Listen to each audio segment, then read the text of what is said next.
Muy buenas tardes para todos. Envío esta explicación de lo que corresponde a los conceptos de estética para que resuelvan la prueba, que es la segunda parte de la guía. Bueno, tenemos aquí las generalidades, lo que es los conceptos, ¿sí? A ver, los ubico. Está la motivación, ¿cierto? La conceptualización, esto me falla, la conceptualización, y continuamos con ya con los conceptos. Asumo de que todos han leído muy bien, leído. Acuérdense que hay que no leer con prisa, sino que hay que leer bien y si no se entendió, volver a leer y si hay dudas en la segunda lectura, tratar de resolverlas. Bueno, dice acá, en su definición más general, la estética es la rama de la filosofía que se ocupa de las percepciones y sensaciones, que abarca el dominio completo de los fenómenos en cuanto estas provocan, por su forma o su modo de presentarnos nuestros sentimientos y por tanto juicios de agrado o desagrado. Esa es la ocupación de lo que es la estética, ¿cierto? Se ocupa de analizar todas las percepciones de los fenómenos y si estos nos dan a nosotros un agrado o un desagrado y cuál es el fundamento de eso mismo. La estética estudia el modo y la manera de percepciones, sensaciones y representaciones humanas. Indaga por el efecto que los fenómenos, según su forma y esencia, producen sobre la sensibilidad e imaginaciones humanas, los cuales pueden descifrarse como representaciones de belleza, fealdad, sublimidad. Eh, ¿Qué pasa con esto, compañeritos?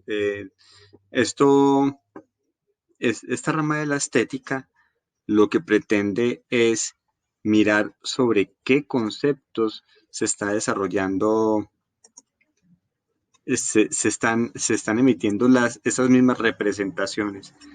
La estética básicamente es la filosofía del arte, ¿cierto? ¿Cómo hacemos para poder valorar un cuadro como bello o como valioso? ¿Sí? Eh, Nosotros podemos encontrar en las galerías de arte cuadros que cuestan millones y millones de pesos, millones de dólares. Son muy valiosos. De pronto uno de los más conocidos es el cuadro de la Mona Lisa, que fue hecho por Leonardo da Vinci. Es un cuadro valiosísimo, pero si ustedes lo observan, lo más seguro que para la mayoría no va a ser algo tan importante. Sí, no va a ser algo hermoso o bello, o por lo menos en mi caso, no, a mí me parece que no es una mujer atractiva, no es algo que tenga un paisaje que me llame la atención, bueno, carece, no tiene una técnica que yo diga pues que es algo relevante, en fin. Sin embargo, es un cuadro que es demasiado, muy valioso y valorado por el entorno de los artistas y lo que hace la filosofía es mirar las bases sobre las cuales se están dando criterios por los cuales nosotros vamos a decir que algo es bello, es agradable o desagradable. ¿Y qué provoca eso, cierto? ¿Cuáles son los fenómenos que provocan eso para que eso sea de esa manera? Bueno, vamos a empezar ya un sondeo histórico. La estética en los antiguos. Este párrafo habla de Sócrates y Platón. En sí, ellos no hablaron de estética. Sin embargo, nosotros, partiendo de la filosofía de ellos, en la actualidad se sacan conclusiones o se hacen inferencias alrededor de ello.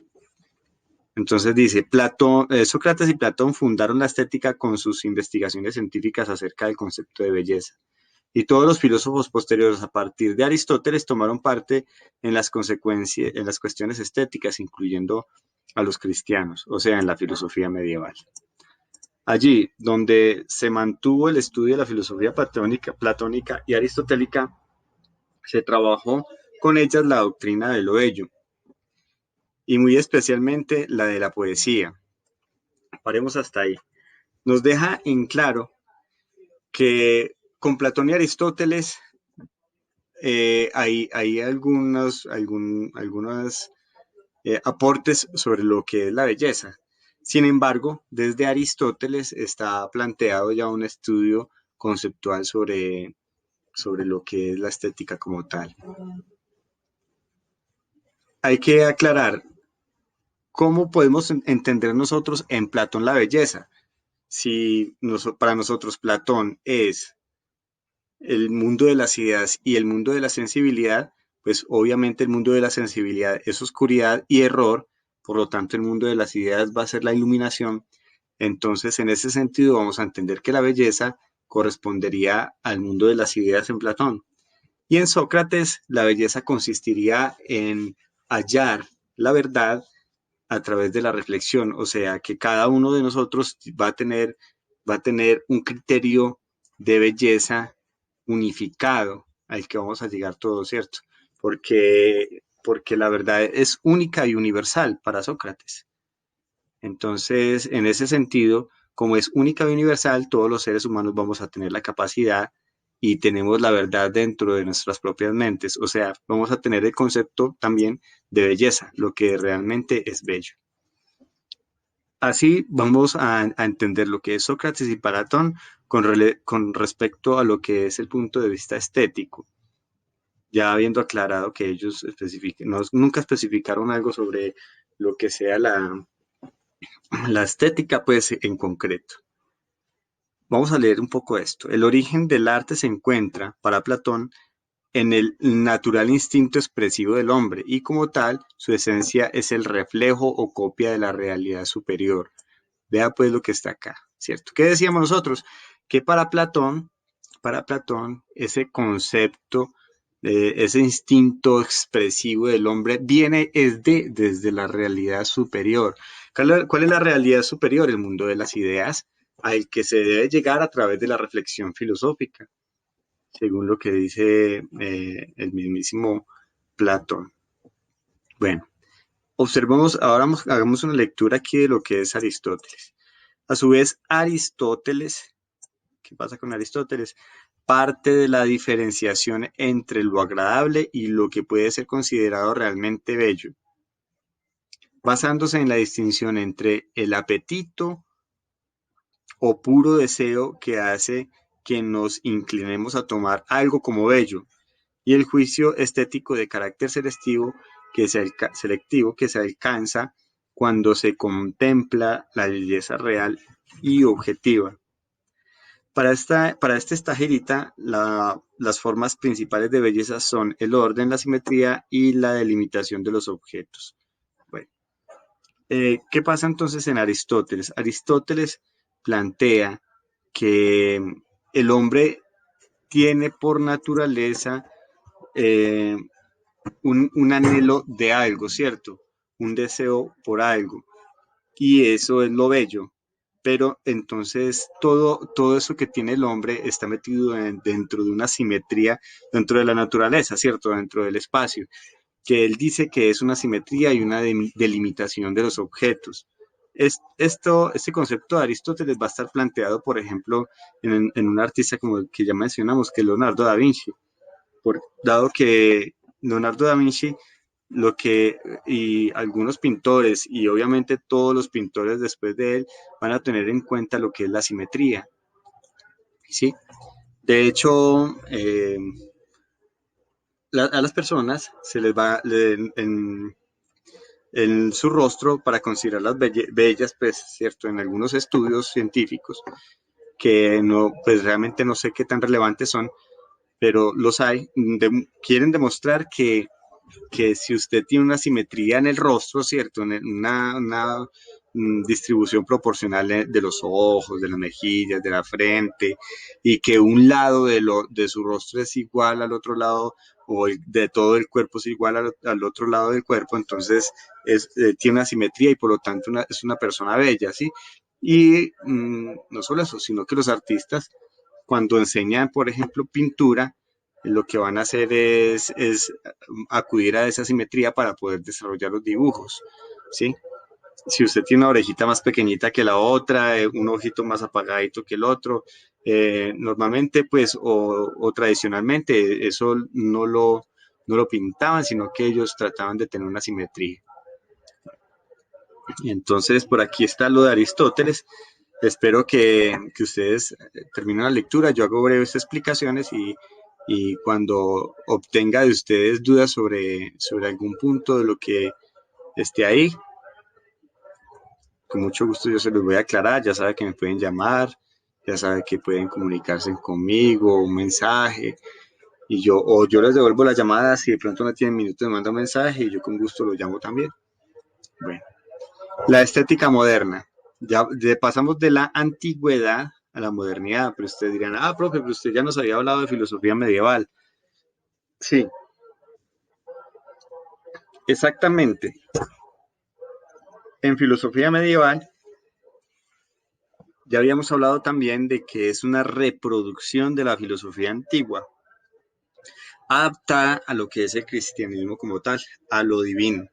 Entonces va a ser prácticamente lo mismo, todo con tendencia a lo religioso, que es una época en que no se produce arte y eso, no, sería equivocado decir eso. Es una época en la que sí se producía arte, en la que sí se producía literatura, etcétera, sí, pero todo con relación a lo que tenía, a lo que era Dios, ¿cierto? A una expresión, una representación de la idea divina. Entonces, por eso es más bien limitada, ¿sí? No hay una relevancia como tal, un paradigma que podamos decir hasta el momento. Sin embargo, hay aportes de algunos filósofos, pero en este resumen no se va a mencionar. Pasamos a la que es la estética moderna. Al elevarse con renovado vigor la filosofía de los tiempos modernos, recobró la estética por su parte un nuevo empuje. El filósofo Christian Wolff dio a principios del siglo XVIII nuevas formas metódicas a la filosofía alemana. La rigurosa limitación de la estética de lo bello a lo deleitable pareció a muchos demasiado estrecha. Wolff enseñaba que junto a la lógica, la ciencia del conocer racional, debía darse una ciencia cuyo fin fuera el perfeccionamiento del conocer sensitivo, una especie de lógica de la sensibilidad. Eh, bueno, entonces, a ver, hasta el momento hay reflexiones acerca de lo que es la estética, ¿cierto? Aquí vamos leído esta parte. Eh, pero este señor Alexander Wolff quiso poner esa rama de la filosofía que es la estética basada en lo que es la lógica. ¿Por qué la lógica? La lógica es un fundamento que tiene un orden preciso que, en el que él creía que se puede poner el conocer sensitivo para que podamos dar un orden y una determinación a lo que es bello y o a lo que es desagradable. ¿Sí? A cómo hacemos para hacer una representación de los fenómenos del mundo.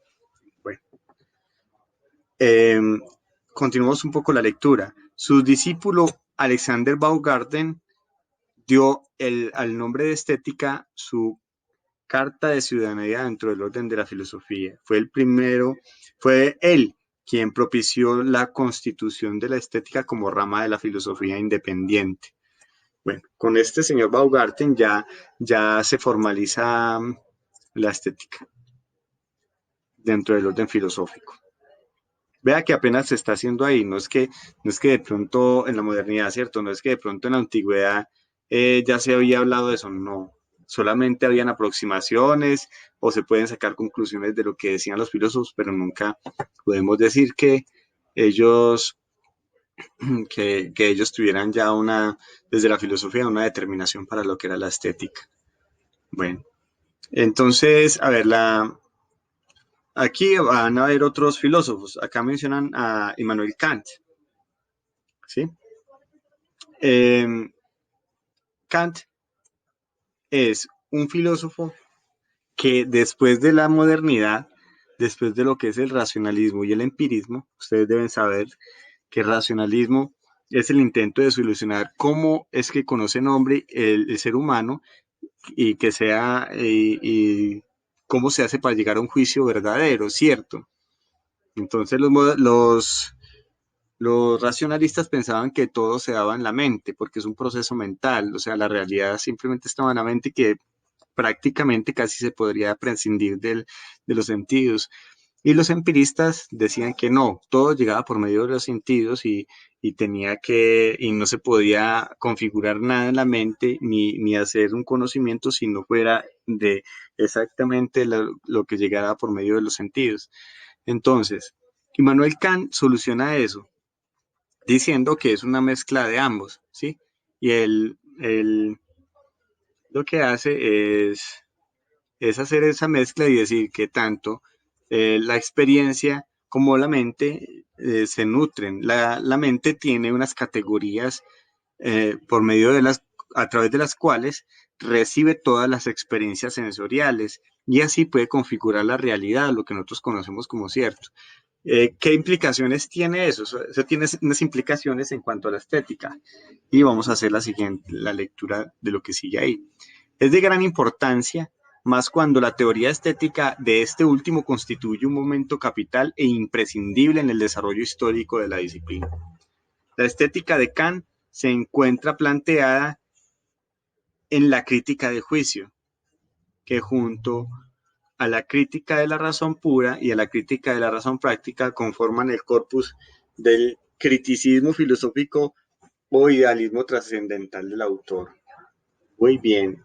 Resulta entonces, compañeros, que eh, todo el juicio estético que nosotros proveamos tiene que ir ceñido a la filosofía de él, que yo acabo a, en un esbozo muy grande, ¿cierto? En un esbozo quiere decir, en una sola idea, le resumo el pensamiento de Kant. ¿Kant qué es? Es esta corriente filosófica, criticismo filosófico. Eso es Kant. ¿Y en qué consiste el criticismo filosófico? Ah, ya. Es muy simple, es la unión de lo que es el empirismo y el racionalismo. Ese empirismo y ese racionalismo entonces es, es criticismo. Y el criticismo, por lo tanto, es tener la mente, la mente con unas categorías preparadas para recibir lo que es la experiencia, ¿cierto? Todo lo que nos llega por medio de los sentidos. Entonces, ya teniendo en cuenta eso, el juicio estético está inmerso dentro de lo que es la mente y está proyectado hacia lo que viene por medio de los sentidos, ¿sí? O sea que esto se convierte en un idealismo, que el autor, que Immanuel Kant va a llamar idealismo trascendental.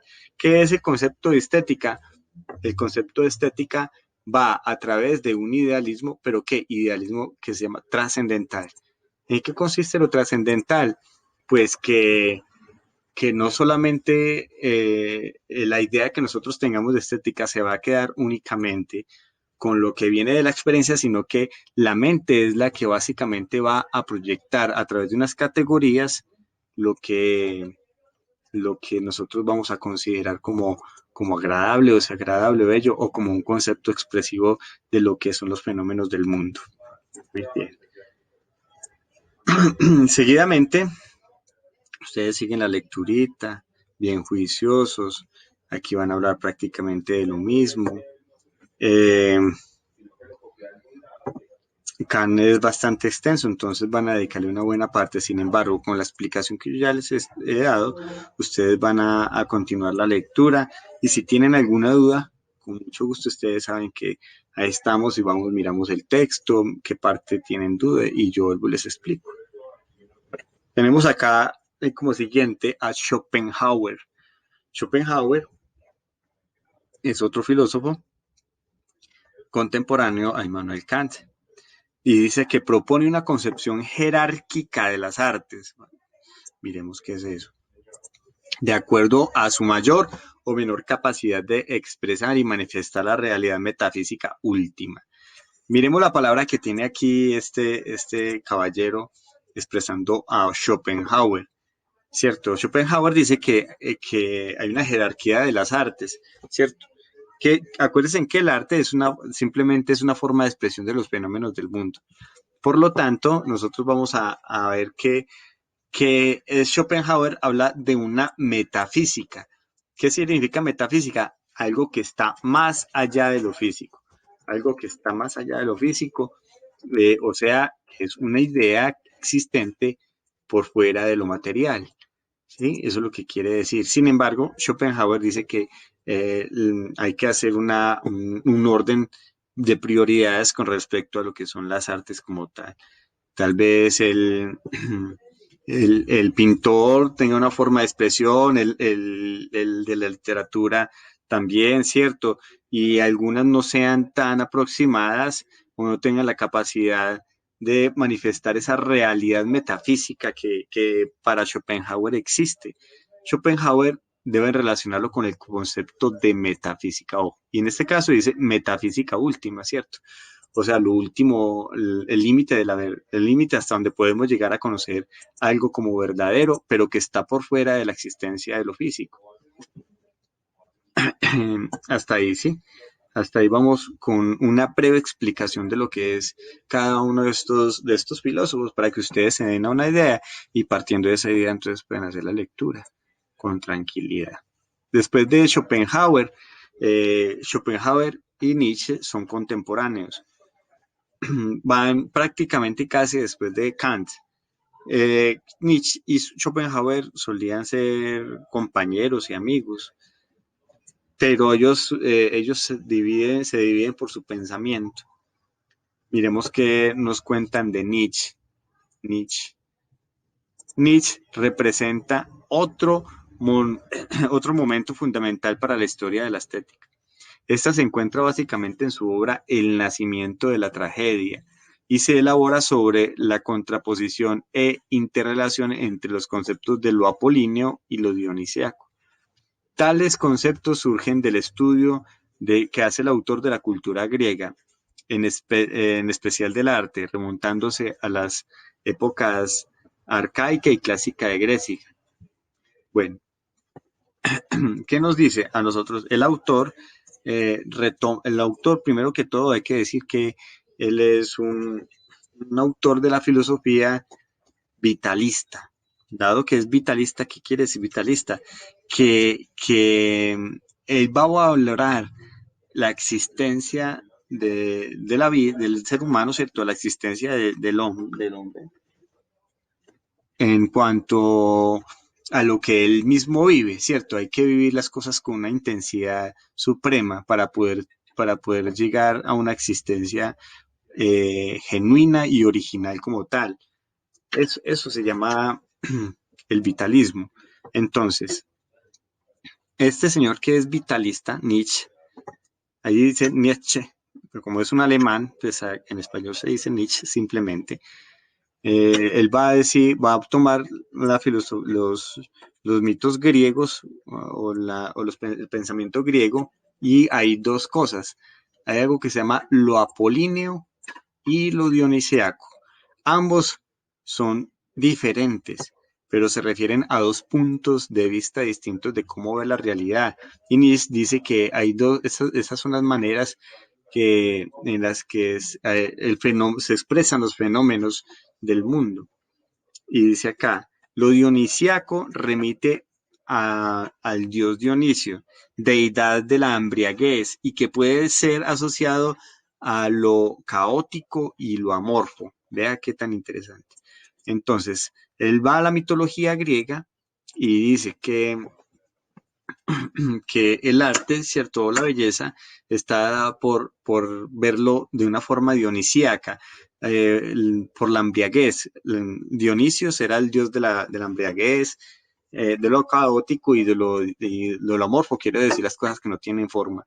Entonces, si eso es la belleza para Nietzsche desde ese concepto y ese punto de vista, entonces la transformación de la realidad en la expresión del arte va a tener también consecuencias, ¿cierto? Va a ver, se va a probar algo como ello con relación o como ello no, algo como artístico, como sensible, como una expresión de los fenómenos cuando se expresa de esta manera fuera de la realidad, ¿cierto? ¿Qué es lo dionisiaco? Que se aparta de la realidad para poder reírse de ella misma o poder tener sensaciones o poder hacer una expresión de ella misma. De hecho, pues cuando las personas consumen excesivamente licor, pues obviamente se emborrachan. ¿Qué quiere decir? Que pues por las experiencias que la gente ve cuando una persona está borracha, el que está borracho se siente más valiente, cierto, cambia la realidad del mismo. Y entonces esa es una manera de entender eh, lo que es el concepto de estética. Bueno, sus artes propias son la tragedia, la danza y la música. El dionisíaco se hace presente, en el dionisíaco se hace presente el dolor y los sufrimientos inherentes tanto a la vida humana como a la esencia de la realidad última, que Nietzsche llama en la obra y ya mencionada lo uno primordial. Bueno, muchachos, compañeras, compañeros, esto que tenemos acá como el concepto de Nietzsche, que es dionisiaco, corresponde entonces a esa esencia de la realidad humana, esencia de la realidad humana que está llena de todo lo que es la tragedia humana, ¿cierto? Por eso él lo menciona de esa manera y dice que el arte es la expresión de nuestros profundos dolores y que se expresan cuando nosotros tenemos esa embriaguez o esa expresión de ese orden caótico y amorfo de los fenómenos del mundo. Listo. Hasta ahí yo creo que queda muy claro lo que nos corresponde a Nietzsche. Pasamos entonces a mirar lo que es su contraparte, por decirlo así, ¿cierto? Entonces dice, la contraparte es lo apolíneo. Lo apolíneo es lo que es correcto, ¿cierto? Lo que está por fuera de las cosas que pierden su forma o quiere ver las cosas de una manera, por decirlo así, más correctas o exactas o bonitas. Este apolíneo podríamos llevarlo más al concepto que nos da Baumgarten. Baumgarten nos va a decir que se fundamenta en la ciencia, ¿cierto? O en la lógica, no en la ciencia, sino en la lógica, para tener una aproximación a lo que es lo bello, al concepto de las expresiones del mundo, de los fenómenos. Entonces leamos un poco acá, un poco esto. En tanto, lo uno primordial muestra en sí mismo el dolor fundamental, expresivo de la realidad dionisíaca en su sentido último. Lo uno busca redimir el sufrimiento mediante la creación, desde lo caótico y desmesurado, de un mundo de formas bellas, lleno de un sentido, de un sentido, proporción y armonía.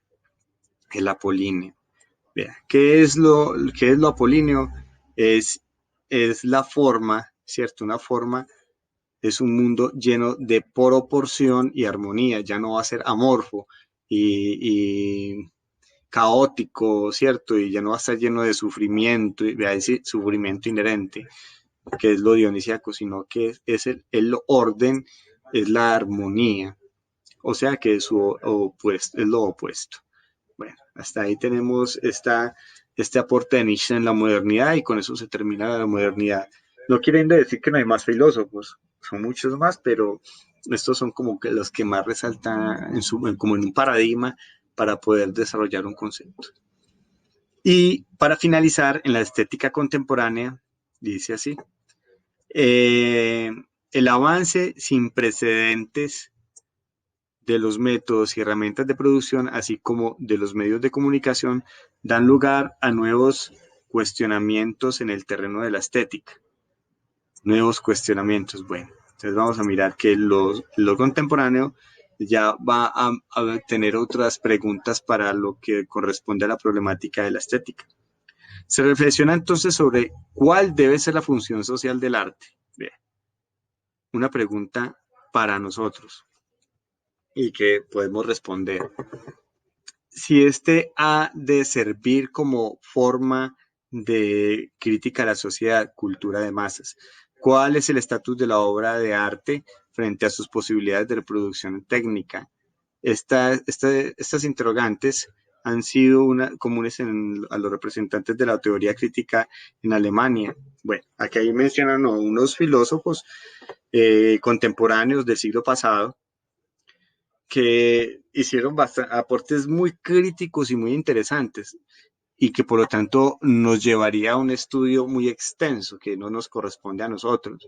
Sin embargo, lo que está haciendo, lo que está planteando acá, en estos dos interrogantes que estoy señalando, este y este, es mirar y reevaluar el sentido del discurso estético, ¿cierto? Con mirar realmente cuál es o sea, observar cuál es la preocupación real que debe tener la producción, la representación, la expresión de los fenómenos del mundo. En este caso hay una responsabilidad social de las artes, ¿cierto? ¿En qué medida ustedes ven que el arte, o sea, la música que escuchan, sobre todo eso, porque la gente es muy pegada a la música, la literatura que se produce hoy, el cine, las obras de arte, eh, la arquitectura, todo eso, qué responsabilidad tiene o qué función social cumple para el ser humano. Porque el discurso de dónde viene lo bello, lo feo, lo agradable, lo desagradable ya pierde relevancia. Lo relevante en la época contemporánea para la rama de la filosofía estética es cuestionarse precisamente esto y el estatus de la obra de arte frente a sus posibilidades de reproducción técnica, ¿cierto? Entonces, por ejemplo, si podemos hacernos una pregunta ejemplar, donde decimos, tenemos nosotros acá un grupo de musical y nos toca una pieza, ¿cierto? ¿Qué valor tiene eso con relación a ir a comprar el CD y escuchar el mismo grupo? O abrir una página de internet y verlos tocando ahí, ¿cierto? Pues son cosas, eso son cuestiones técnicas y que perturban el estatus de la obra de arte, de la obra de arte. Entonces son dos cuestiones básicas que se está planteando en la época contemporánea. Bueno, eh, espero que lo que hayamos visto acá, lo que les haya dicho, pues les sirva a ustedes para aclarar un poco lo que tienen con relación a la estética. Des- para ello, entonces ustedes ya pasan a resolver la prueba.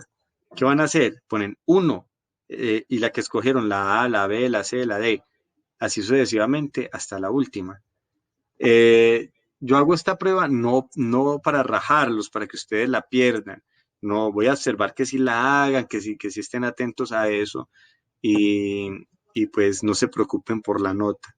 A mí lo que más me interesa es que ustedes entiendan y se lleven un concepto con la lectura y con la solución de lo que es esta guía de estética. En todo caso, aquí quedan, son 24 preguntas y pues les deseo mucha felicidad, bendiciones y que tengan una excelente tarde. Quedo atento a sus observaciones.